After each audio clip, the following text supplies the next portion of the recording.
السلام علیکم، میں محمد علی خان اپنے یوٹیوب چینل سوشل سگنل کے ساتھ ایک بار پھر آپ کی خدمت میں حاضر ہوں۔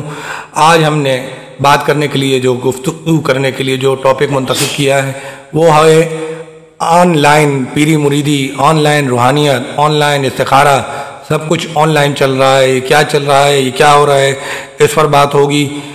لوگوں کو ولی بنایا جا رہا ہے، آن لائن بیعت ہو رہی ہے، آن لائن نذرانے دیے جا رہے ہیں، سب کام آن لائن ہو رہا ہے، یعنی فزیکلی سسٹم ہی ختم ہو گیا ہے۔ روحانیت تو اس سے بہت اونچے درجے کا نام ہے، آن لائن کی سہولت تو اس کے سامنے کوئی اہمیت نہیں رکھتی، مگر وہ حقیقی معنوں میں روحانیت ہو۔ یہاں تو یوٹیوب کے چینل بنا دیے گئے ہیں، ٹک ٹاک بنا دی گئی ہے۔ اس سے پہلے لوگ اللہ کے ولی ہوا کرتے تھے، گمنام جگہوں پہ عبادت کیا کرتے تھے، گمنام رہا کرتے تھے، اور ہزاروں لاکھوں میں سے چند لوگ ہی کوئی ان کا نام جانتے تھے یا پتہ جانتے تھے یا ان کی حقیقت جانتے تھے۔ ادھر تو شف کیا ہر دوسرا بندہ پیر بنا پھرتا ہے، کوئی آسیب کا تعویذ دے رہا ہے، کوئی جنات کا تعویذ دے رہا ہے، کوئی گھر بسا رہا ہے، کوئی محبوبہ کو قدموں میں لا رہا ہے، یہی سب کچھ چل رہا ہے۔ اوپر سے ہمارا معاشرہ، اوپر سے خواتین توہمات کا شکار، اوپر سے حسد کی آگ، اوپر سے بدلے کی آگ، یہ ساری چیزیں مل کے ہماری سوسائٹی کو ایک ایسے گھوپ اندھیرے کی طرف لے کے جا رہی ہیں جہاں سے اجالے کی کسی کرن کا سامنے آنا، ابھر کے آنا بہت مشکل ہوتا جا رہا ہے۔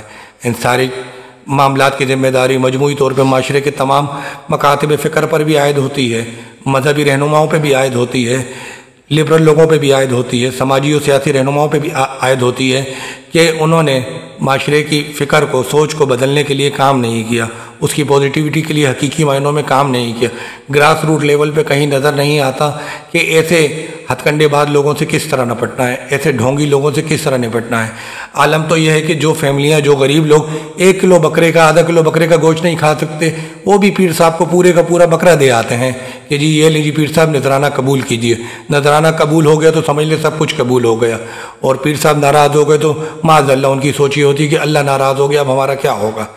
اچھے بزرگان دین ادب و احترام کے لائق ہیں، اور یقیناً ان میں ولی اللہ بھی موجود ہیں، ان کا بھی احترام کرنا ہے، مگر اگر آپ کے گھر میں ماں باپ موجود ہیں، آپ کے والدین حیات ہیں، تو ان سے بڑا پیر کون ہو سکتا ہے۔ ان کی دعا لیجئے، ان کے قدموں میں جگہ بنائیے، ان کی خدمت میں نذرانے پیش کیجئے، پھر دیکھیے زندگی کس طرح بدلتی ہے، ماحول کس طرح بدلتا ہے۔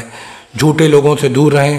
یہ online TikToker, social media پہ مارکیٹنگ کرنے والے، 1 منٹ میں سمندر پار مسئلے حل کرنے والے، یہ سب آپ کی کمائی ڈبونے کے لیے بیٹھے ہیں۔ انہیں صرف آپ کی مال سے مطلب ہے، رقم سے مطلب ہے، آپ کے مسائل سے یا چیزوں سے کوئی مطلب نہیں ہے۔ اس چیز کو بدلنا ہوگا، تبدیلی لانی ہوگی، معاشرے میں آواز اٹھانی ہوگی، تو اپنے سوشل سگنل کو آواز دینی ہوگی، ضمیر کی پکار پہ لبیک کہنا ہوگا، لوگوں کو سمجھانا ہوگا کہ یہ طریقہ کار غلط ہے، یہ سسٹم غلط ہے، اس سے مسائل پیدا ہو رہے ہیں، اس سے آپ کا کوئی بھی مسئلہ حل نہیں ہو رہا۔ کسی نے آپ کو کیا امیر کرنا ہے، کوئی آپ کو لاٹری یا بانڈری کا ٹکٹ نمبر یا پرائز بانڈ کا کیا بتائے گا، اس نے تو اپنی دہاڑی لگا لی ہے۔ آپ کا جو بھی مسئلہ ہے وہ اللہ اور اس کے رسول کی تعلیمات کی روشنی میں حل ہو سکتا ہے، اس کے علاوہ کوئی اور دوسرا رستہ نہیں ہے۔ جسمانی بیماری ہے تو طبیب، ڈاکٹر، حکیم سب موجود ہیں، ان کی طرف رجوع کریں۔ روحانی بیماری ہے تو اللہ کا پاک کلام موجود ہے، درود پاک کی کثرت کریں، اللہ پاک آسانیاں عطا فرمائے گا۔ اچھے لوگوں سے رابطے میں رہیں، اچھے لوگوں کی محفلوں میں بیٹھیں، اللہ پاک تمام مسائل، تکالیف، پریشانیوں سے نجات دے گا۔ مگر ڈھونگی لوگوں سے، 2 نمبر لوگوں سے، فراڈی بابوں سے، پیروں سے، جو روحانیت کے نام پہ دھندا کر رہے ہیں، جنہوں نے سوشل میڈیا پہ دھندا بنا لیا، آن لائن سارے کام ہو رہے ہیں، جرائم ہو رہے ہیں، اور آپ جو بھی ان کو ڈیٹا دیتے ہیں کہ کسی کے خلاف یا اپنے حق میں وہ سارا ریکارڈ کا حصہ بن جاتا ہے۔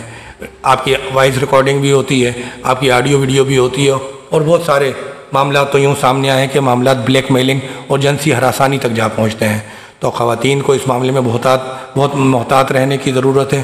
ضعیف العقیدہ ہوتی ہیں اور اکثر ان معاملات میں نہ چاہتے ہوئے بھی ملوث ہو جاتی ہیں، تو گھر کے مرد کی سربراہ کی کفیل کی ذمہ داری ہے، اگر کوئی ایسے معاملات ہو رہے ہیں تو اس کا نوٹس لے اور اس پر چیک اینڈ بیلنس رکھے، اور متوازن طریقے سے اعتدال کے ساتھ اپنی فیملی ممبرز کو سمجھائے کہ اس طریقے سے کچھ حاصل ہونے والا نہیں ہے، الٹا مشکلات میں اضافہ ہی ہونا ہے۔ اللہ پاک کی ذات کریم ہے، بہت معاف کرنے والی، بہت رحم کرنے والی ہے، اس کی طرف رجوع کریں، وہ آپ کے تمام معاملات میں آسانیاں پیدا فرمائے گا اور زندگی تبدیل کرنے میں آپ کی مدد کرے گا۔ کوشش کرنا آپ کا حق ہے، آپ کی ہمت ہے، بات کرنا ہمارا حق تھا، ہم نے کر دی، آپ تک پہنچ گئی۔ اب دیکھتے ہیں کہ آپ اس گفتگو سے کس طرح مستفید ہوتے ہیں اور اپنی زندگیوں میں کس طرح مثبت تبدیلی لے کر آتے ہیں۔ گفتگو کا یہ سلسلہ جاری رہے گا، ملیں گے کسی نئی بات کے ساتھ، کسی نئی ٹاپک کے ساتھ اگلی ویڈیو میں۔ جب تک کے لیے دیجیے مجھے اجازت۔ ہمارے سوشل میڈیا کے پہ یہ یوٹیوب کا چینل ہے سوشل سگنل کے نام سے، اس کا بیل آئیکن دبائیے اور اسے سبسکرائب ضرور کیجیے تاکہ آپ کو ہماری تمام ویڈیوز کے نوٹیفیکیشن ملتے رہیں اور ہمارا اور آپ کا رابطہ برقرار رہے۔ اس بارے میں کمنٹ میں بھی بتائیے گا اور اپنی رائے ضرور دیجیے گا۔